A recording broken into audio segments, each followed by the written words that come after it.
ഖുർആൻ ആസ്വാദനം ഭാഗം 54. എല്ലാ മതങ്ങളും സത്യമല്ല. വിശുദ്ധ ഖുർആൻ 2-ാം അധ്യായം സൂറത്തുൽ ബഖറ 62-ാമത്തെ ആയത്ത്. إن الذين آمنوا والذين هادوا والنصارى والصابئين من آمن بالله واليوم الآخر وعمل صالحا فلهم أجرهم عند ربهم ولا خوف عليهم ولا هم يحزنون. സത്യവിശ്വാസികളാണെങ്കിലും യഹൂദരോ നസ്രാണികളോ സാബിയങ്ങളോ ആണെങ്കിലും അള്ളാഹുവിലും അന്ത്യദിനത്തിലും വിശ്വസിക്കുകയും സൽക്കർമ്മങ്ങൾ പ്രവർത്തിക്കുകയും ചെയ്യുന്നവരാരോ അവർക്ക് അവരുടെ രക്ഷിതാവിങ്കൽ അർഹമായ പ്രതിഫലമുണ്ട്. അവർക്ക് യാതൊന്നും ഭയപ്പെടാനില്ല, അവർ ദുഃഖിക്കേണ്ടി വരികയുമില്ല. തീർച്ച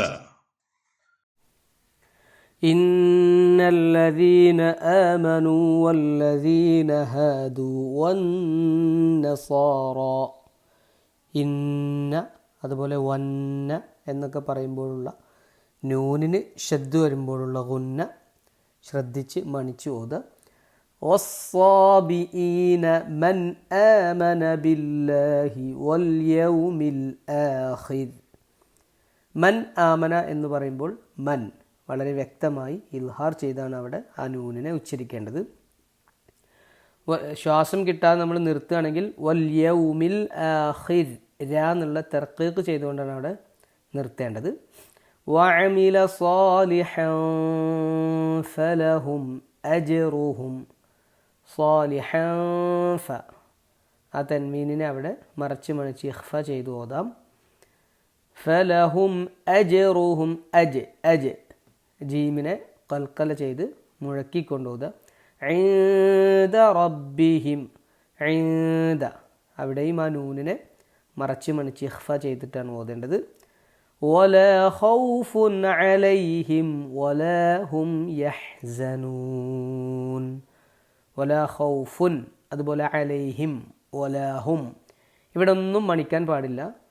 സുക്കൂനുള്ള മീം അതുപോലെ തന്നെ തൻവീൻ ഇതിനൊക്കെ ശേഷമുള്ള നമുക്കൊരിക്കലും മണിക്കാൻ പാടില്ലാത്ത അക്ഷരങ്ങളാണ് ഇവിടെ വന്നിട്ടുള്ളത്. വ്യക്തമായിട്ടാണ് ഓതേണ്ടത്.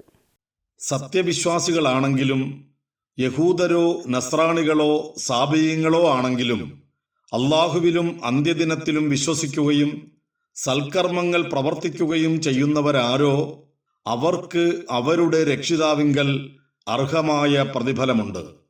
അവർക്ക് യാതൊന്നും ഭയപ്പെടാനില്ല, അവർ ദുഃഖിക്കേണ്ടി വരികയുമില്ല. തീർച്ച ജന്മമല്ല, വിശ്വാസവും കർമ്മങ്ങളുമാണ് ഒരാളുടെ പരലോക രക്ഷ നിർണയിക്കുന്നതെന്ന് വ്യക്തമാക്കുന്ന വചനമാണിത്. ഇതേ ആശയത്തിലുള്ള ഒരു ആയത്ത് സൂറത്തുൽ മാഇദയിലുമുണ്ട്. 5-ാം അധ്യായം 69-ാം സൂക്തം.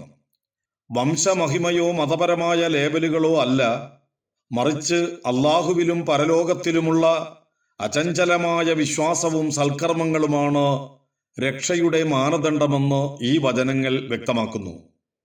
കേവലമായ ആചാരങ്ങളിലൂടെയോ ഉടമ്പടികളിലൂടെയോ ജ്ഞാനസ്നാനത്തിലൂടെയോ മോക്ഷം ഉറപ്പാണെന്ന ജൂത ക്രൈസ്തവ സാബിയ സങ്കല്പങ്ങളെ തിരുത്തുന്ന ഈ സൂക്തങ്ങൾ കേവലമായ ഗോത്ര സ്വത്വത്തിനപ്പുറം കൃത്യമായ വിശ്വാസവും കർമ്മവുമാണ് പടച്ചവൻ പരിഗണിക്കുന്നതെന്ന് പഠിപ്പിക്കുകയാണ് ചെയ്യുന്നത്. അതിനാൽ തന്നെ ഇത് സർവമത സത്യവാദമല്ല, മറിച്ച് ആദർശപരമായ ഗുണനിലവാരമാണ് അള്ളാഹു നോക്കുന്നതെന്ന യാഥാർത്ഥ്യമാണ് വെളിപ്പെടുത്തുന്നത്. സൂറത്തുൽ ബഖറയിലെ 62-ാം ആയത്തിന്റെ അവതരണ പശ്ചാത്തലം പരിശോധിച്ചാൽ അതിന്റെ ആഴത്തിലുള്ള വിവക്ഷ മനസ്സിലാക്കാൻ സാധിക്കും. സൽമാനുൽ ഫാരിസി റളിയല്ലാഹു അൻഹുവിന്റെ വിഖ്യാതമായ സത്യാന്വേഷണ യാത്രയുമായി ബന്ധപ്പെട്ടാണ് ഈ വചനം അവതരിച്ചതെന്ന് ഇമാം തബരിയും ഇമാം ഇബ്നു കഥീറും വ്യക്തമാക്കുന്നുണ്ട്. പേർഷ്യയിൽ നിന്ന് പുറപ്പെട്ട് ഷാം, മൗസിൽ, അമോറിയ തുടങ്ങിയ ഇടങ്ങളിലൂടെ സഞ്ചരിക്കുമ്പോൾ സൽമാൻ റളിയല്ലാഹു അൻഹു കണ്ടുമുട്ടിയത് ഈസാ നബി അലൈഹിസ്സലാം പഠിപ്പിച്ച ശുദ്ധമായ ഏകദൈവ വിശ്വാസത്തിൽ ഉറച്ചു നിൽക്കുകയും വരാനിരിക്കുന്ന അന്ത്യപ്രവാചകനെ പ്രതീക്ഷിക്കുകയും ചെയ്തിരുന്ന സന്യാസികളെയായിരുന്നു. യേശുവിനെ ഒരു പ്രവാചകനും മിശിഹായായും മാത്രം അംഗീകരിക്കുകയും പൗലോസിനെ പോലുള്ളവർ പിൽക്കാലത്ത് ക്രിസ്തുമതത്തിൽ വരുത്തിയ മാറ്റങ്ങളെയും തൃത്വവാദത്തെയും പൂർണ്ണമായും തിരസ്കരിക്കുകയും ചെയ്ത എബിയോണൈറ്റുകൾ പോലുള്ള പുരാതന വിഭാഗങ്ങളുടെ തുടർച്ചയായിരിക്കണം അവർ എന്ന് മനസ്സിലാക്കാം. പ്രവാചക നിയോഗത്തിനു മുമ്പേ അന്തരിച്ചുപോയ ആ സത്യാന്വേഷികൾ നരകത്തിലാണെന്ന ധ്വനിയുള്ള മറുപടി ലഭിച്ചപ്പോൾ സൽമാൻ റളിയല്ലാഹു അൻഹു ദുഃഖിതനായി. ഈ സന്ദർഭത്തിലാണ് ലേബലുകൾക്കപ്പുറം ആദർശപരമായ ഗുണനിലവാരം കാത്തുസൂക്ഷിച്ചവർക്ക് അള്ളാഹുവിങ്കൽ പ്രതിഫലമുണ്ടെന്ന് പ്രഖ്യാപിച്ചുകൊണ്ട് ഈ വചനം അവതരിച്ചത്. യഥാർത്ഥത്തിൽ മൂസാ നബി അലൈഹിസ്സലാം, ഈസാ നബി അലൈഹിസ്സലാം തുടങ്ങിയ പ്രവാചകന്മാരുടെ ശുദ്ധമായ പാത പിന്തുടർന്ന മുൻഗാമികൾക്കുള്ള രക്ഷാ വാഗ്ദാനമാണോ ഈ വചനത്തിലൂടെ വെളിപ്പെടുത്തുന്നത്? അന്ത്യപ്രവാചകൻ സല്ലല്ലാഹു അലൈഹി വസല്ലമയുടെ നിയോഗത്തിനു മുമ്പ് ജീവിച്ചവർക്ക് അവർക്ക് ലഭിച്ച സത്യത്തോടുള്ള കൂറാണ് രക്ഷയുടെ മാനദണ്ഡമെന്ന് ഇത് പഠിപ്പിക്കുന്നു. എന്നാൽ മുഹമ്മദ് നബി സല്ലല്ലാഹു അലൈഹി വസല്ലമയുടെ നിയോഗത്തിന് ശേഷം അദ്ദേഹത്തിന്റെ സന്ദേശം ലഭിച്ചവർ അന്ത്യപ്രവാചകൻ സല്ലല്ലാഹു അലൈഹി വസല്ലമയെ അംഗീകരിക്കുക എന്നത് രക്ഷയ്ക്കുള്ള അനിവാര്യമായ നിബന്ധനയാണെന്ന് ഖുർആനും ഹദീസുകളും വ്യക്തമാക്കിയിട്ടുണ്ട്. അതിനാൽ തന്നെ വംശമഹിമയിലോ ഗോത്ര സ്വത്വത്തിലോ അഭിരമിക്കുന്നതിനു പകരം കാലാകാലങ്ങളിൽ അള്ളാഹു നിയോഗിച്ച പ്രവാചകന്മാരെയും അവർ കൊണ്ടുവന്ന ഏകദൈവ സന്ദേശത്തെയും മുറുകെ പിടിച്ചവർക്ക് യാതൊന്നും ഭയപ്പെടാനില്ലെന്നും അവർ ദുഃഖിക്കേണ്ടി വരില്ലെന്നുമാണ് ഈ ആയത്തിന്റെ കാതൽ. സൽമാനുൽ ഫാരിസി റളിയല്ലാഹു അൻഹുവിന്റെ ചോദ്യത്തിനുള്ള ഉത്തരമായി അവതരിച്ചതാണെങ്കിലും ഈ സൂക്തം നൽകുന്ന സന്ദേശം ആ പ്രത്യേക സന്ദർഭത്തിൽ മാത്രം ഒതുങ്ങി നിൽക്കുന്ന ഒന്നല്ല. ഏതെങ്കിലും ഒരു ഗോത്രത്തിലോ സമുദായത്തിലോ ജനിച്ചതുകൊണ്ട് മാത്രം കാര്യമില്ലെന്നും അള്ളാഹുവിലും പരലോകത്തിലുമുള്ള യഥാർത്ഥ വിശ്വാസവും സൽക്കർമ്മങ്ങളുമാണ് രക്ഷയുടെ ഏക മാനദണ്ഡമെന്നും ഈ വചനം എക്കാലത്തെയും മനുഷ്യരെ പഠിപ്പിക്കുന്നു. എന്നാൽ ഈ വചനം ഒരു തരത്തിലും സർവമത സത്യവാദത്തെ അഥവാ പ്ലൂറലിസത്തെ പിന്തുണയ്ക്കുന്നില്ല എന്നത് പ്രത്യേകം ശ്രദ്ധേയമാണ്. മുഹമ്മദ് നബി സല്ലല്ലാഹു അലൈഹി വസല്ലമയുടെ നിയോഗത്തിന് ശേഷം അദ്ദേഹത്തെക്കുറിച്ച് കേൾക്കുകയും അദ്ദേഹത്തിന്റെ സന്ദേശം ലഭിക്കുകയും ചെയ്തവർ പ്രവാചകൻ സല്ലല്ലാഹു അലൈഹി വസല്ലമയെ വിശ്വസിക്കണമെന്ന നിബന്ധന ഖുർആൻ കൊണ്ടും ഹദീസുകൾ കൊണ്ടും സ്ഥിരപ്പെട്ടതാണ്.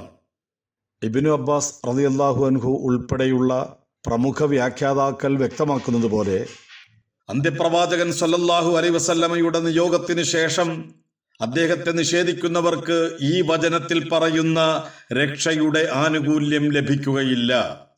ഇസ്ലാമിനെ കുറിച്ച് ശരിയായ വിവരം ലഭിക്കാത്തവർക്കും അതത് കാലത്തെ സത്യസന്ദേശം പിന്തുടർന്നവർക്കും അള്ളാഹു രക്ഷ നൽകുമെന്ന അവന്റെ വിശാലമായ കാരുണ്യത്തെയാണ് ഈ വചനം അടയാളപ്പെടുത്തുന്നത്. ഏത് മതത്തിൽ വിശ്വസിച്ചാലും രക്ഷ ലഭിക്കുമെന്ന സങ്കല്പം ഖുർആനിന്റെ അടിസ്ഥാന തത്വങ്ങൾക്ക് വിരുദ്ധമാണ്. ആദം നബി അലൈഹിസ്സലാം മുതൽ മുഹമ്മദ് നബി സല്ലല്ലാഹു അലൈഹി വസല്ലം വരെയുള്ള എല്ലാ പ്രവാചകന്മാരും പഠിപ്പിച്ച ഒരേയൊരു ആദർശമായ ഇസ്ലാം അഥവാ അള്ളാഹുവിനുള്ള സമ്പൂർണ്ണ സമർപ്പണമാണ് ഏക രക്ഷാമാർഗമെന്ന് ഖുർആൻ ആവർത്തിച്ച് വ്യക്തമാക്കുന്നുണ്ട്. 3-ാം അധ്യായം 19-ാം സൂക്തം, 3-ാം അധ്യായം 85-ാം സൂക്തം.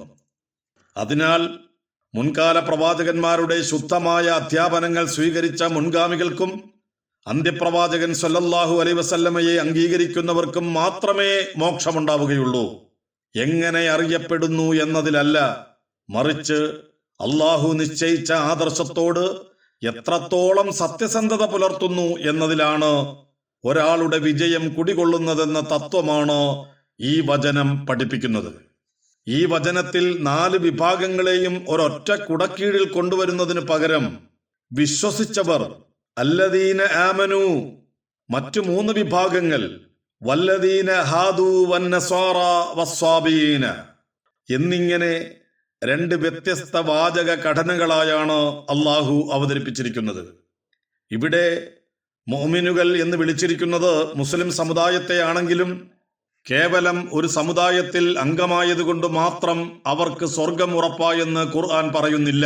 മറിച്ച് ആ ലേബലിനപ്പുറം അവർ യഥാർത്ഥ വിശ്വാസവും സൽക്കർമ്മങ്ങളും നിലനിർത്തുന്നുണ്ടോ എന്നാണ് അള്ളാഹു നോക്കുന്നത്. യഹൂദർ, നസ്രാണികൾ, സാബിയങ്ങൾ എന്നിവരെ രണ്ടാമത്തെ കൂട്ടമായി ചേർക്കുമ്പോൾ അവർ അള്ളാഹുവിലും അന്ത്യദിനത്തിലും ശരിയായ രീതിയിൽ വിശ്വസിക്കുകയും സൽക്കർമ്മങ്ങൾ പ്രവർത്തിക്കുകയും ചെയ്താൽ അവർക്കും പ്രതിഫലമുണ്ടെന്ന ഒരു നിബന്ധന അള്ളാഹു മുന്നോട്ട് വയ്ക്കുന്നു. മുസ്ലിം എന്ന പേരിൽ ജനിച്ചതുകൊണ്ട് മാത്രം രക്ഷപ്പെടില്ലെന്നും വിശ്വാസത്തിലും കർമ്മത്തിലും സത്യസന്ധത പുലർത്തണമെന്നും മുഅ്മിനുകളെ ഓർമ്മിപ്പിക്കുമ്പോൾ തന്നെ തങ്ങൾ തെരഞ്ഞെടുക്കപ്പെട്ടവരാണെന്ന അഹങ്കാരം വെടിഞ്ഞ് പ്രവാചകന്മാർ പഠിപ്പിച്ച ശുദ്ധമായ ഏകദൈവ വിശ്വാസത്തിലേക്ക് മടങ്ങാൻ വേദക്കാരെ ഇത് ആഹ്വാനം ചെയ്യുകയും ചെയ്യുന്നു. ചുരുക്കത്തിൽ ഈ സൂക്തം മുഅ്മിനുകൾക്ക് ഒരു മുന്നറിയിപ്പും വേദക്കാർക്ക് ഒരു ക്ഷണവുമാണ് നൽകുന്നത്. ലേബലുകൾക്ക് പിന്നാലെ പോകാതെ ആത്മീയമായ ഗുണനിലവാരം ഉറപ്പുവരുത്താൻ ഈ രണ്ട് വിഭാഗങ്ങളെയും ഖുർആൻ ഒരേപോലെ ആഹ്വാനം ചെയ്യുകയാണിവിടെ. ഈ വചനം മറ്റ് മതവിഭാഗങ്ങളെ മാത്രം ഉദ്ദേശിച്ചുള്ളതല്ല, മറിച്ച് മുസ്ലിം സമുദായത്തിനുള്ള ഗൗരവകരമായ ഒരു താക്കീത് കൂടി ഇതിൽ അന്തർലീനമാണ്. ഞങ്ങൾ മുസ്ലിങ്ങളാണ് അല്ലെങ്കിൽ വിശ്വസിച്ചവരാണ് എന്ന ലേബൽ ഉണ്ടായതുകൊണ്ട് മാത്രം പരലോകരക്ഷ ഉറപ്പാണെന്ന് ഖുർആൻ ഇവിടെ പറയുന്നില്ല. ഇസ്രായേൽ ജനത തങ്ങൾ ദൈവത്താൽ തെരഞ്ഞെടുക്കപ്പെട്ടവരാണ് എന്ന അഹങ്കാരത്തിൽ കർമ്മങ്ങളിൽ വീഴ്ച വരുത്തുകയും ധിക്കാരത്തിൽ ഏർപ്പെടുകയും ചെയ്തപ്പോൾ അവർക്ക് പതനം സംഭവിച്ചു എന്നത് മുസ്ലിങ്ങൾക്ക് മുന്നിലുള്ള പാഠമാണ്.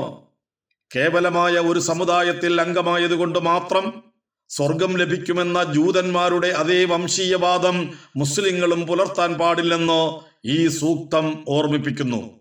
ആത്മീയമായ ഗുണനിലവാരവും അഥവാ ഈമാൻ, അതനുസരിച്ചുള്ള സൽക്കർമ്മങ്ങളും കൈവടിയുന്നവർക്ക് അവർ ഏത് ലേബലിൽ അറിയപ്പെട്ടാലും യഹൂദർക്ക് സംഭവിച്ച അതേ നിന്ദതയും ദൈവിക കോപവും നേരിടേണ്ടി വരുമെന്ന വലിയ സത്യത്തിലേക്ക് ഈ വചനം വിരൽ ചൂണ്ടുന്നു. തങ്ങളുടെ വിഭാഗത്തിൽപ്പെട്ടവർ മാത്രമേ സ്വർഗാവകാശികളാവൂ എന്ന വേദക്കാരുടെ അവകാശവാദത്തെ 2-ാം അധ്യായം 111-ാം സൂക്തം ഖുർആൻ ഈ വചനങ്ങളിലൂടെ ശക്തമായി തിരുത്തുന്നുണ്ട്. ഇസ്രായേൽ ജനത ദൈവത്താൽ തെരഞ്ഞെടുക്കപ്പെട്ടവരാണെന്ന വസ്തുത അംഗീകരിക്കുമ്പോൾ തന്നെ 2-ാം അധ്യായം 47-ാം സൂക്തം, 2-ാം അധ്യായം 122-ാം സൂക്തം, 5-ാം അധ്യായം 20-ാം സൂക്തം, 44-ാം അധ്യായം 32-ാം സൂക്തം, 45-ാം അധ്യായം 16-ാം സൂക്തം. ആ പദവി അവർക്ക് നൽകപ്പെട്ടത് ചില ഉത്തരവാദിത്തങ്ങൾ നിർവഹിക്കാനായിരുന്നുവെന്നും അത് മറന്ന് ധിക്കാരവും അനുസരണക്കേടും ജീവിതശൈലിയാക്കിയ അവർ ദൈവകോപത്തിനാണ് പാത്രമായതെന്നും ഖുർആൻ ഓർമ്മിപ്പിക്കുന്നു. 5-ാം അധ്യായം 18-ാം സൂക്തം. പശുക്കുട്ടിയെ ആരാധിച്ചും ദൈവികാനുഗ്രഹങ്ങളെക്കാൾ ഭൗതിക താൽപര്യങ്ങൾക്ക് മുൻഗണന നൽകിയും വേദഗ്രന്ഥങ്ങളെ സ്വന്തം ഇഷ്ടപ്രകാരം മാറ്റിമറിച്ചും അവർ കാട്ടിയ അച്ചടക്കരാഹിത്യത്തെ ചോദ്യം ചെയ്യുന്ന അള്ളാഹു സ്വർഗപ്രവേശനം എന്നത് ഏതെങ്കിലും ഒരു ഗോത്രത്തിൽ ജനിച്ചതുകൊണ്ട് ലഭിക്കുന്ന ഒന്നല്ലെന്ന് വ്യക്തമാക്കുന്നു.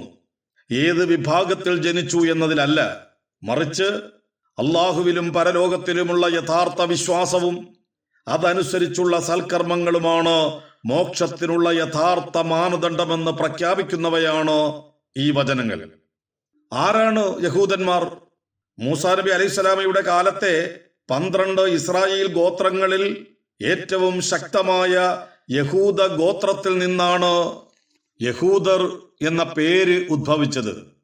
ഇസ്രായേൽ രാജ്യം വിഭജിക്കപ്പെട്ടതിനെ തുടർന്ന് വടക്കൻ രാജ്യത്തെ 10 ഗോത്രങ്ങൾ ചരിത്രത്തിൽ നിന്ന് അപ്രത്യക്ഷമാവുകയും ബാക്കിയായ തെക്കൻ രാജ്യത്തെ ജനങ്ങൾ ബാബിലോണിയൻ പ്രവാസകാലത്ത് യഹൂദ നാട്ടിൽ നിന്നുള്ളവർ എന്ന അർത്ഥത്തിൽ യഹൂദി എന്ന് വിളിക്കപ്പെടുകയും ചെയ്തു. എബ്രായ ഭാഷയിലെ ഈ പദം ഗ്രീക്കിലൂടെയും ഇംഗ്ലീഷിലൂടെയും പരിണമിച്ചാണ് ഇന്നു കാണുന്ന ജൂ അഥവാ ജൂതൻ എന്ന സംജ്ഞ രൂപപ്പെട്ടത്. ചരിത്രപരമായ ഈ പശ്ചാത്തലത്തിന് പുറമെ പശുക്കുട്ടി ആരാധനയ്ക്ക് ശേഷം അള്ളാഹുവിലേക്ക് പശ്ചാത്തപിച്ചു മടങ്ങിയവർ എന്ന അർത്ഥമുള്ള ഹാദ എന്ന അറബി പദത്തിൽ നിന്നാണ് ഈ പേര് വന്നതെന്നും ഇബ്നു കസീർ ഉൾപ്പെടെയുള്ള ഖുർആൻ പണ്ഡിതന്മാർ അഭിപ്രായപ്പെടുന്നുണ്ട്. ആരാണ് നസ്രാണികൾ? യേശുവിൻ്റെ സ്ഥലനാമമായ നസ്രയത്തിൽ നിന്ന് ഉദ്ഭവിച്ച നസ്രാണി എന്നത് ക്രിസ്തു ശിഷ്യന്മാരെ വിളിക്കാൻ ഉപയോഗിച്ചിരുന്ന ഏറ്റവും പഴയ പേരാണ്. അരമായ ഭാഷയിലെ നസ്രായ, അറബിയിലെ നസാറ എന്നീ പദങ്ങളിൽ നിന്നാണ് മലയാളത്തിലെ നസ്രാണി എന്ന വാക്ക് രൂപപ്പെട്ടത്.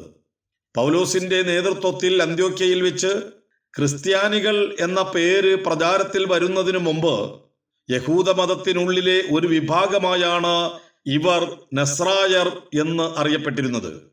പൗലോസിന്റെ അനുയായികളെ വിശേഷിപ്പിക്കുന്ന ക്രിസ്ത്യാനി എന്ന പദത്തിനു പകരം ഖുർആൻ നസാറ എന്ന പദം ഉപയോഗിക്കുന്നത് ശ്രദ്ധേയമാണ്.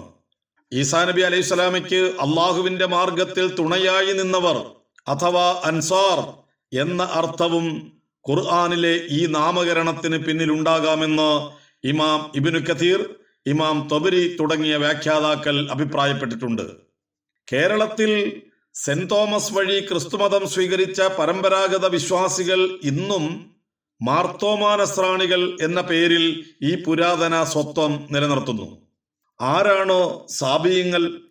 വിശുദ്ധ ഖുർആനിൽ 3 തവണ പരാമർശിക്കപ്പെട്ടിട്ടുള്ള സാബിയങ്ങൾ ആരാണെന്ന കാര്യത്തിൽ മുൻകാല വ്യാഖ്യാതാക്കൾക്കിടയിൽ വലിയ തോതിലുള്ള അഭിപ്രായ വ്യത്യാസങ്ങൾ നിലനിന്നിരുന്നതായി കാണാൻ കഴിയും. ഇവരെക്കുറിച്ചുള്ള കൃത്യമായ വിവരങ്ങളുടെ അഭാവം മൂലം ഇവർ മലക്കുകളെ ആരാധിക്കുന്നവരോ നക്ഷത്ര പൂജകരോ ആണെന്ന നിഗമനങ്ങളിലാണ് പലരും എത്തിച്ചേർന്നത്. ചരിത്രത്തിൽ ഹറാനിലെ സാബിയങ്ങൾ എന്നറിയപ്പെടുന്ന ഒരു വിഭാഗം നക്ഷത്രങ്ങളെ ആരാധിച്ചിരുന്നവരായി ഉണ്ടായിരുന്നു എന്നതും ഈ ആശയക്കുഴപ്പത്തിന് കാരണമായിട്ടുണ്ട്. എന്നാൽ ആധുനിക കാലത്തെ നരവംശാസ്ത്ര പഠനങ്ങളിലൂടെ, പ്രത്യേകിച്ച് ലേഡി ഡ്രോവറുടെ ആഴത്തിലുള്ള ഗവേഷണങ്ങളിലൂടെ ഖുർആൻ പരാമർശിക്കുന്ന യഥാർത്ഥ സാബിയങ്ങൾ ഇറാഖിലെയും ഇറാനിലെയും ചതുപ്പ് നിലങ്ങളിൽ വസിച്ചിരുന്ന മൻഡേയൻ എന്ന വിഭാഗമാണെന്നാണ് മനസ്സിലാവുന്നത്. അരമായ ഭാഷയിൽ മുങ്ങുന്നവർ അല്ലെങ്കിൽ സ്നാനം ചെയ്യുന്നവർ എന്നർത്ഥമുള്ള സബ എന്ന പദത്തിൽ നിന്നാണ് സാബിഴി എന്ന പേര് രൂപപ്പെട്ടത്. ഒഴുകുന്ന നദികളിലെ സ്നാനം അഥവാ ബാപ്റ്റിസം ഇവരുടെ പ്രധാന മതപരമായ ആചാരമായതിനാലാണ് ഈ പേര് ഇവർക്ക് ലഭിച്ചത്. യഹ്യാ നബി അലൈഹിസ്സലാമയെ അഥവാ യോഹന്നാൻ സ്നാപകൻ തങ്ങളുടെ പ്രവാചകനായി കരുതുന്ന ഇവർ ഏകദൈവ വിശ്വാസികളാണെന്ന് അവകാശപ്പെടുന്നവരും 2000 വർഷത്തോളം പഴക്കമുള്ള മൻഡേയക് എന്ന സ്വന്തം ഭാഷയും ലിപിയും വിശുദ്ധ ഗ്രന്ഥമായ ഗിൻസ റബ്ബയും സംരക്ഷിക്കുന്നവരുമാണ്. മൻഡ എന്നാൽ ആത്മീയ ജ്ഞാനം എന്നാണ് അർത്ഥം. ഖുർആൻ അവതരിക്കുന്ന കാലത്ത് ഇറാഖിലെ നദിക്കരകളിൽ വസിച്ചിരുന്ന യഹ്യാ നബി അലൈഹിസ്സലാമയുടെ പാരമ്പര്യം പിന്തുടരുന്നുവെന്ന് അവകാശപ്പെടുന്ന ഈ വിഭാഗത്തെയാണ് ഖുർആൻ പ്രത്യേകമായി അഭിസംബോധന ചെയ്യുന്നത്. ഒരു കാലത്ത് ഇറാഖിലും ഇറാനിലും മാത്രമായി ഒതുങ്ങി നിന്നിരുന്ന ഇവർ ഇറാഖ് യുദ്ധാനന്തരം ലോകത്തിന്റെ വിവിധ ഭാഗങ്ങളിലേക്ക് ചിതറിക്കപ്പെടുകയും ഇന്ന് ഓസ്ട്രേലിയയും അമേരിക്കയും ഉൾപ്പെടെയുള്ള രാജ്യങ്ങളിൽ വസിച്ചു വരികയുമാണ്. ഈ വചനങ്ങളിൽ പരാമർശിക്കപ്പെടുന്ന യഹൂദർ, നസ്രാണികൾ, സാബിയങ്ങൾ എന്നിവർ ഖുർആനിക വീക്ഷണത്തിൽ കേവലം അന്യമതസ്ഥരല്ല, മറിച്ച് വേദക്കാരോ വേദപാരമ്പര്യത്തോട് ചേർന്നു നിൽക്കുന്നവരോ ആണ്. അവർക്ക് ചില പൊതുവായ സവിശേഷതകളുണ്ട്. 1. അംഗീകരിക്കപ്പെട്ട പ്രവാചക ശൃംഖല. ഖുർആൻ ആദരവോടെ സ്മരിക്കുന്ന പ്രവാചകന്മാരുടെ പിൻഗാമികളാണിവർ. ഇസ്രായേൽ ഗോത്രങ്ങളുടെ നിയമദാതാവായ മൂസാ നബി അലൈഹിസ്സലാമയെ യഹൂദരും അദ്ഭുത പ്രവർത്തനങ്ങളുമായി വന്ന ഈസാ നബി അലൈഹിസ്സലാമയെ നസ്രാണികളും സ്നാപകനായ യഹ്യാ നബി അലൈഹിസ്സലാമയെ സാബിയീങ്ങളും തങ്ങളുടെ മാർഗദർശികളായി കാണുന്നു. ഈ പ്രവാചകന്മാരെല്ലാം ഒരേ ഏകദൈവ സന്ദേശമാണ് പ്രചരിപ്പിച്ചത് എന്നതുകൊണ്ടായിരിക്കണം അവരെ ഒരേ ഗണത്തിൽ നിർത്തി ഖുർആൻ സംസാരിക്കുന്നത്. 2. ദിവ്യ സന്ദേശങ്ങളുടെ സാന്നിധ്യം. അള്ളാഹുവിൽ നിന്ന് നേരിട്ട് വെളിപാടുകൾ ലഭിച്ച ഗ്രന്ഥങ്ങളുടെ അഥവാ തൗറാത്ത്, ഇഞ്ചീൽ, ഗിൻസ റബ്ബ അവകാശികളാണ് തങ്ങളെന്ന് ഇവർ അവകാശപ്പെടുന്നു. കാലാന്തരത്തിൽ ഈ ഗ്രന്ഥങ്ങളിൽ മാറ്റങ്ങൾ സംഭവിച്ചിട്ടുണ്ടെങ്കിലും സത്യത്തിന്റെ അംശങ്ങൾ അവയിൽ ഇന്നും അവശേഷിക്കുന്നുണ്ടെന്നും അത് ഏകദൈവത്വത്തിലേക്കാണ് വിരൽ ചൂണ്ടുന്നതെന്നും ഖുർആൻ ഓർമ്മിപ്പിക്കുന്നു. 3. ആദർശപരമായ ഗുണനിലവാരം. ഈ വചനം യഥാർത്ഥത്തിൽ ഒരു യോജിപ്പിനുള്ള പൊതുവായ ഭൂമിക ഒരുക്കുകയാണ് ചെയ്യുന്നത്.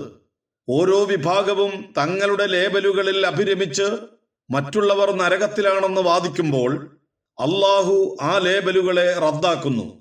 പകരം ഏത് ഗോത്രത്തിൽ ജനിച്ചു എന്നതല്ല, മറിച്ച് അള്ളാഹുവിലും പരലോകത്തിലുമുള്ള സത്യസന്ധമായ വിശ്വാസവും സൽക്കർമ്മങ്ങളുമാണ് മോക്ഷത്തിന് വേണ്ടതെന്ന് അള്ളാഹു വ്യക്തമാക്കുന്നു. യഥാർത്ഥത്തിൽ ഈ വചനം സർവമത സത്യവാദത്തെയല്ല പിന്തുണയ്ക്കുന്നത്. പകരം പ്രവാചകന്മാരെല്ലാം പഠിപ്പിച്ച അതേ ആദർശം തന്നെയാണ് മുഹമ്മദ് നബി സല്ലല്ലാഹു അലൈഹി വസല്ലമയും കൊണ്ടുവന്നതെന്നും ആ പഴയ ശുദ്ധമായ ആദർശത്തിലേക്ക് മടങ്ങുന്നവർക്ക് മാത്രമേ അള്ളാഹുവിങ്കൽ പ്രതിഫലമുള്ളൂ എന്നുമാണ് ഇത് വ്യക്തമാക്കുന്നത്.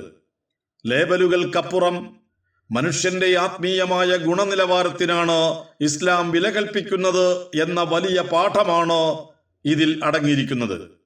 രക്ഷയ്ക്കുള്ള ഒന്നാമത്തെ നിദാനം അള്ളാഹുവിലുള്ള വിശ്വാസമാണെന്ന് ഖുർആൻ പഠിപ്പിക്കുന്നു. ഖുർആൻ അള്ളാഹുവിലുള്ള വിശ്വാസം എന്ന് പറയുമ്പോൾ ഉദ്ദേശിക്കുന്നത് കേവലമായ ഒരു ദൈവമുണ്ടെന്ന ബോധ്യമല്ല, മറിച്ച് അള്ളാഹുവിന്റെ ഏകത്വത്തിൽ അധിഷ്ഠിതമായ സമഗ്രമായ ഒരു ജീവിത ദർശനം ഉൾക്കൊള്ളണമെന്നാണ്. അള്ളാഹു ഏകനും അദ്വിതീയനും സർവാധിപതിയുമാണെന്നും അവന് തുല്യനായി മറ്റാരുമില്ലെന്നും നിരവധി വചനങ്ങളിലൂടെ ഖുർആൻ വ്യക്തമാക്കുന്നു. സ്രഷ്ടാവും സൃഷ്ടിയും തമ്മിൽ യാതൊരു സാദൃശ്യവുമില്ലാത്ത മാനുഷികമായ പരിമിതികൾക്കോ ക്ഷീണത്തിനോ ഉറക്കത്തിനോ അതീതനായ ഒരു ദൈവത്തെയാണ് ഖുർആൻ പരിചയപ്പെടുത്തുന്നത്. അള്ളാഹുവിനെ കുറിച്ചുള്ള ഈ ശരിയായ വിശ്വാസത്തിൽ നിന്നാണ് മനുഷ്യന്റെ നൈതികവും ആത്മീയവുമായ ജീവിതം ക്രമീകരിക്കപ്പെടുന്നതെന്നാണ് ഇസ്ലാം പഠിപ്പിക്കുന്നത്. ഇവിടെ പറഞ്ഞ 3 മതങ്ങളിലെയും ദൈവസങ്കല്പം ഇസ്ലാമിക വീക്ഷണത്തിൽ നിന്നോ ഏറെ വ്യതിചലിച്ചതാണ്. യഹൂദ വേദങ്ങളിൽ ഇസ്രായേൽ ദൈവത്തെ മല്ലയുദ്ധത്തിൽ പരാജയപ്പെടുത്തിയതായും സൃഷ്ടിപ്പിന് ശേഷം ദൈവം വിശ്രമിച്ചതായും പോലെയുള്ള ദൈവത്തിന്റെ മഹത്വത്തെ കുറച്ചു കാണിക്കുന്ന നിരവധി പരാമർശങ്ങളുണ്ട്. ക്രൈസ്തവർക്കിടയിലെ തൃത്വവിശ്വാസം, യേശു ദൈവപുത്രനാണെന്ന വാദം, ക്രിസ്തു തന്നെയാണ് ദൈവം എന്ന സങ്കല്പം, മനുഷ്യരുടെ പാപങ്ങൾക്ക് വേണ്ടി ദൈവം സ്വയം മരിച്ചു എന്ന സിദ്ധാന്തം എന്നിവയെല്ലാം ഖുർആൻ ശക്തമായി തള്ളിക്കളയുന്നു. ഇത്തരം വിശ്വാസങ്ങളെ പുലർത്തുന്നവർ അവിശ്വാസികളാണെന്ന് വിശുദ്ധ ഖുർആൻ 4-ാം അധ്യായം 171-ാം സൂക്തം, 5-ാം അധ്യായം 72, 73 സൂക്തങ്ങൾ എന്നിവയിൽ ആവർത്തിച്ച് വ്യക്തമാക്കുന്നുണ്ട്. സാബിയങ്ങളുടെ വിശ്വാസമാവട്ടെ ഏകദൈവത്തിൽ അധിഷ്ഠിതമാണെന്ന് അവർ അവകാശപ്പെടുമ്പോഴും ഇസ്ലാമിനോട് നേർക്കുനേരെ വൈരുദ്ധ്യം പുലർത്തുന്ന പല കാര്യങ്ങളും അവർ വിശ്വസിക്കുന്നുണ്ട്. ലോക നിയന്ത്രണം നക്ഷത്രങ്ങളുടെയും ഗ്രഹങ്ങളുടെയും സ്വാധീനത്തിലാണെന്നും പ്രകാശത്തിന്റെയും ഇരുളിന്റെയും ലോകങ്ങൾ തമ്മിലുള്ള ദ്വന്ദ്വാത്മകമായ പോരാട്ടമാണ് ഇവിടെ നടക്കുന്നതെന്നുമുള്ള അവരുടെ വിശ്വാസങ്ങൾ ഇസ്ലാമുമായി തീരെ പൊരുത്തപ്പെടുന്നവയല്ല. ഭൗതിക ലോകത്ത് ദൈവം നേരിട്ട് ഇടപെടുന്നില്ല എന്ന അവരുടെ സങ്കല്പവും ജ്യോതിഷത്തെ ആശ്രയിക്കുന്ന രീതിയും അള്ളാഹുവിന്റെ സർവാധികാരത്തെയും പരമാധികാരത്തെയും നിഷേധിക്കുന്നതാണ്. ഇവയെല്ലാം ഉൾക്കൊള്ളുന്നവർക്ക് രക്ഷയുണ്ടെന്നല്ല, അള്ളാഹുവിനെ അവൻ അർഹിക്കുന്ന വിധം തിരിച്ചറിയുകയും 39-ാം അധ്യായം 67-ാം സൂക്തം അവനെ മാത്രം ആരാധിക്കുകയും ചെയ്യുന്ന യഥാർത്ഥ ആദർശ ശുദ്ധി പുലർത്തുന്നവർക്ക് മാത്രമാണ് അതുള്ളതെന്നാണ് ഖുർആൻ വ്യക്തമാക്കുന്നത്. മതങ്ങളിൽ ഇന്ന് നിലവിലുള്ള വികലമായ ദൈവസങ്കല്പങ്ങളെ ഖുർആൻ അംഗീകരിക്കുകയല്ല, മറിച്ച് ഖുർആനിൽ പരാമർശിച്ച പഴയ പ്രവാചകന്മാർ പഠിപ്പിച്ച ശുദ്ധമായ ഏകദൈവ വിശ്വാസത്തിലേക്ക് മടങ്ങാൻ ഈ സൂക്തങ്ങളിലൂടെ എല്ലാവരെയും ആഹ്വാനം ചെയ്യുകയാണ് ചെയ്യുന്നത്. ഖുർആനിക വീക്ഷണപ്രകാരം പരലോകരക്ഷ എന്നത് സ്രഷ്ടാവും സൃഷ്ടിയും തമ്മിലുള്ള നേരിട്ടുള്ള വിചാരണയിൽ അധിഷ്ഠിതമാണ്. എന്നാൽ ഈ വചനങ്ങളിൽ പരാമർശിക്കപ്പെടുന്ന മറ്റ് വിഭാഗങ്ങളുടെ വിശ്വാസങ്ങൾ പലപ്പോഴും ഈ മൗലിക തത്വത്തിന് വിരുദ്ധമായ മധ്യവർത്തികളെ അടിസ്ഥാനമാക്കിയുള്ളതാണ്. നരകശിക്ഷ തങ്ങൾക്ക് വളരെ കുറച്ചു ദിവസം മാത്രമേ ഉണ്ടാവുകയുള്ളൂ എന്നും തങ്ങൾ തെരഞ്ഞെടുക്കപ്പെട്ട ജനതയായതിനാൽ മോക്ഷം ഉറപ്പാണെന്നുമുള്ള യഹൂദന്മാരുടെ വംശീയവാദത്തെ ഖുർആൻ ചോദ്യം ചെയ്യുന്നു. 2-ാം അധ്യായം 80-ാം സൂക്തത്തിൽ. കേവലമായ വംശീയ സ്വത്വം പരലോകത്ത് ഗുണം ചെയ്യില്ലെന്ന് ഖുർആൻ ആവർത്തിക്കുന്നു. മനുഷ്യൻ ജന്മനാ പാപിയാണെന്നും യേശുക്രിസ്തുവിന്റെ ബലിയിലൂടെ മാത്രമേ പാപമോചനവും നിത്യജീവനും സാധ്യമാകൂ എന്നുമുള്ള പ്രായശ്ചിത്ത സിദ്ധാന്തം ഖുർആൻ പൂർണ്ണമായും തള്ളിക്കളയുന്നു. ഓരോ വ്യക്തിയും സ്വന്തം ഭാരമേ ചുമക്കൂ എന്ന ഖുർആനിക തത്വത്തിന് 6-ാം അധ്യായം 164-ാം സൂക്തം വിരുദ്ധമാണിത്. ആത്മാവ് നക്ഷത്രങ്ങളിലൂടെയും വിവിധ ജ്യോതിർമണ്ഡലങ്ങളിലൂടെയും കടന്നുപോയി പ്രകാശത്തിന്റെ ലോകത്തെത്തുമെന്ന സാബിയങ്ങളുടെ നിഗൂഢ സങ്കല്പങ്ങൾ ഇസ്ലാമിലെ സ്വർഗനരക സങ്കല്പങ്ങളോട് യോജിക്കുന്നില്ല. 4 മതങ്ങളുടെയും പരലോക വിശ്വാസങ്ങൾ ഒരേപോലെ ശരിയാകാൻ കഴിയില്ലെന്ന് പറയുന്നത് അതുകൊണ്ടാണ്. ഓരോ വിഭാഗവും വിശ്വസിക്കുന്ന രൂപത്തിലുള്ള വ്യത്യസ്തമായ 4 പരലോകങ്ങൾ ഉണ്ടാവുക എന്നത് യുക്തിസഹമല്ല. മറിച്ച് ലോകം എക്കാലത്തും കണ്ടിട്ടുള്ള എല്ലാ പ്രവാചകന്മാരും ഒരേയൊരു പരലോകത്തെക്കുറിച്ചും അള്ളാഹുവിന്റെ ഏകത്വത്തെക്കുറിച്ചും മാത്രമാണ് പഠിപ്പിച്ചത്. കാലാന്തരത്തിൽ ഓരോ സമുദായവും തങ്ങളുടെ വേദങ്ങളിലും വിശ്വാസങ്ങളിലും വരുത്തിയ മാറ്റങ്ങൾ കാരണമാണ് ഈ വൈരുദ്ധ്യങ്ങൾ ഉടലെടുത്തത്. ഈ വചനങ്ങളിൽ അള്ളാഹു ആവശ്യപ്പെടുന്നത് ഈ വിഭാഗങ്ങളെല്ലാം തങ്ങൾ പിന്നീട് കൂട്ടിച്ചേർത്ത മിത്തുകൾ ഉപേക്ഷിച്ച് പ്രവാചകന്മാർ യഥാർത്ഥത്തിൽ പഠിപ്പിച്ച ആ ശുദ്ധമായ പാരത്രിക ബോധത്തിലേക്ക് മടങ്ങണമെന്നാണ്. ഖുർആനിക വീക്ഷണത്തിൽ ഒരു കർമ്മം കേവലം നല്ലത് ആയതുകൊണ്ട് മാത്രം അത് പരലോകത്ത് പ്രതിഫലാർഹമായ സൽക്കർമ്മം ആകണമെന്നില്ല. അതിന് പിന്നിലെ ചേതോവികാരവും അത് നിർവഹിക്കപ്പെട്ട രീതിയും പ്രധാനമാണ്. ഒന്നാമതായി അത് ചെയ്യുന്നത് ആദർശപരമായ അടിത്തറയിൽ നിന്നുകൊണ്ടായിരിക്കണം. ഈ അടിത്തറയ്ക്കാണ് ഈമാൻ എന്ന് പറയുന്നത്. ഒരു കെട്ടിടത്തിന്റെ അടിത്തറ എത്രത്തോളം ദൃഢമാണോ അതിനനുസരിച്ചാണ് ആ കെട്ടിടം നിലനിൽക്കുന്നത്. അതുപോലെയാണ് വിശ്വാസം. അള്ളാഹുവെ നിഷേധിച്ചുകൊണ്ടോ അവനിൽ പങ്കുചേർത്തുകൊണ്ടോ ചെയ്യുന്ന കർമ്മങ്ങൾ എത്ര വലുതാണെങ്കിലും അവയ്ക്ക് ആത്മീയമായ വേരുകളില്ലാത്തതിനാൽ പരലോകത്ത് അവയ്ക്ക് പ്രതിഫലമുണ്ടാകില്ല. അവിശ്വാസികളുടെ പ്രവൃത്തികളെ മരുഭൂമിയിലെ മരീചികയോടും ചിതറിത്തെറിച്ച ധൂളികളോടും ഖുർആൻ ഉപമിക്കുന്നു. 24-ാം അധ്യായം 39-ാം സൂക്തം, 25-ാം അധ്യായം 23-ാം സൂക്തം. അള്ളാഹുവിലും അന്ത്യദിനത്തിലും വിശ്വസിക്കാതെ ചെയ്യുന്ന ദാനധർമ്മങ്ങളും പ്രകടനപരതയ്ക്കായി ചെയ്യുന്ന ആരാധനകളും പാഴായി പോകുമെന്ന് ഖുർആൻ മുന്നറിയിപ്പ് നൽകുന്നുണ്ട്. ഒരു രാജ്യത്തെ നിയമവ്യവസ്ഥ അംഗീകരിക്കാത്തയാൾ അവിടെ എത്ര വലിയ ജീവകാരുണ്യ പ്രവർത്തനം നടത്തിയാലും അയാൾ ശിക്ഷാർഹനാകുന്നത് പോലെ പ്രപഞ്ചനാഥനെ നിഷേധിക്കുന്നവർക്ക് പരലോകത്ത് അവരുടെ കർമ്മങ്ങൾക്ക് യാതൊരു വിലയും ഉണ്ടാവില്ലെന്നാണ് ഖുർആൻ പഠിപ്പിക്കുന്നത്. 18-ാം അധ്യായം 103 മുതൽ 105 വരെയുള്ള സൂക്തങ്ങൾ. ഒരു പ്രവർത്തനം സൽക്കർമ്മമാകണമെങ്കിൽ ഉണ്ടാകേണ്ട ഇസ്ലാം പഠിപ്പിക്കുന്ന 2ാമത്തെ നിബന്ധനയാണ് ഇഖ്ലാസ് അഥവാ ആത്മാർത്ഥത. ഒരു കർമ്മം ചെയ്യുന്നത് ദൈവപ്രീതിക്ക് വേണ്ടിയാണോ അതോ ലോകമാന്യത്തിന് വേണ്ടിയാണോ എന്നതിനെ ആശ്രയിച്ചാണ് അതിന്റെ മൂല്യം നിർണയിക്കപ്പെടുക. വലിയൊരു തുക ദാനം ചെയ്യുന്നത് നല്ല കാര്യമാണ്. എന്നാൽ അത് ദാനശീലൻ എന്ന പേര് കേൾക്കാൻ വേണ്ടിയാണെങ്കിൽ ഇസ്ലാമിക വീക്ഷണത്തിൽ അത് സൽക്കർമ്മത്തിന്റെ ഗണത്തിൽ വരില്ല. അള്ളാഹുവിന്റെ പ്രീതി മാത്രം ആഗ്രഹിച്ചു ചെയ്യുന്ന ചെറിയൊരു സൽക്കർമ്മം പോലും വലിയൊരു പ്രതിഫലത്തിന് കാരണമാവുകയും ചെയ്യും. 3ാമത്തെ നിബന്ധന ഇത്തിബാ അഥവാ പ്രവാചക മാതൃകയാണ്. ഒരു ഇലക്ട്രോണിക് ഉപകരണം അത് നിർമ്മിച്ച കമ്പനിയുടെ നിർദ്ദേശപ്രകാരം പ്രവർത്തിപ്പിക്കുമ്പോഴാണ് അത് ശരിയായ ഫലം നൽകുന്നത്. സമാനമായി ആരാധനകളും കർമ്മങ്ങളും അള്ളാഹുവിന്റെ ദൂതൻ കാണിച്ചു തന്ന രീതിയിൽ തന്നെ നിർവഹിക്കപ്പെടണം. ഈ രീതിയെ അവഗണിച്ച് സ്വന്തം ഇഷ്ടപ്രകാരം രൂപപ്പെടുത്തുന്ന കർമ്മങ്ങളെ ഖുർആൻ അംഗീകരിക്കുന്നില്ല. ഈ വചനങ്ങളിലെ സൽക്കർമ്മം എന്ന പദം സൂചിപ്പിക്കുന്നത് ശരിയായ വിശ്വാസത്തിന്റെ അഥവാ തൗഹീദിന്റെ സ്വാഭാവിക ഫലമായി ഉണ്ടാകേണ്ട പ്രവൃത്തികളെയാണ്. മുൻകാല വേദക്കാർക്കാണെങ്കിലും മുസ്ലിങ്ങൾക്കാണെങ്കിലും പരലോക രക്ഷയ്ക്കുള്ള ഒരേയൊരു ഫോർമുല ഇതാണ്: ശരിയായ വിശ്വാസം പ്ലസ് അള്ളാഹുവിന്റെ പ്രീതി മാത്രം ലക്ഷ്യമാക്കിയുള്ള ആത്മാർത്ഥത അഥവാ ഇഖ്ലാസ് പ്ലസ് പ്രവാചക മാതൃക. ഈ 3 ഘടകങ്ങളും ഒത്തുചേരുമ്പോഴാണ് ഒരാൾക്ക് പരലോകത്ത് ഭയപ്പെടുകയോ ദുഃഖിക്കുകയോ ചെയ്യേണ്ടതില്ലാത്ത അവസ്ഥ സംജാതമാകുന്നത്.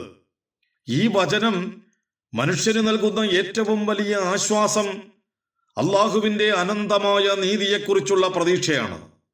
ഒരാൾ ഏത് കാലഘട്ടത്തിൽ ജീവിച്ചു എന്നതിനേക്കാൾ തനിക്ക് ലഭിച്ച സത്യത്തോടും വെളിപാടിനോടും അവൻ എത്രത്തോളം സത്യസന്ധത പുലർത്തി എന്നതാണ് അള്ളാഹു പരിഗണിക്കുന്നത്. സൽമാനുൽ ഫാരിസി റളിയല്ലാഹു അൻഹുവിന്റെ നീണ്ട അന്വേഷണത്തിന് ലഭിച്ച ആത്യന്തികമായ ഉത്തരം ഇതാണ്: സത്യം ആത്മാർത്ഥമായി അന്വേഷിക്കുകയും അത് മുന്നിലെത്തുമ്പോൾ വിനയത്തോടെ സ്വീകരിക്കുകയും ചെയ്യുന്നവനെ അള്ളാഹു ഒരിക്കലും കൈവിടില്ല. നിങ്ങൾ ഇതുവരെ കേട്ടത് ഖുർആൻ ആസ്വാദനം ഭാഗം 54. എല്ലാ മതങ്ങളും സത്യമല്ല. വിശുദ്ധ ഖുർആൻ 2-ാം അധ്യായം സൂറത്തുൽ ബഖറ 62-ാമത്തെ ആയത്ത്. രചന MM അക്ബർ. ശബ്ദം നൽകിയത് ആറാട്ടുപുഴ ഹക്കിം ഖാൻ. ഖുർആൻ പാരായണവും തജ്വീദ് വിശദീകരണവും അബ്ദുള്ള തിരൂർക്കാട്. ഇൻഷാ അല്ലാഹ് തുടരും.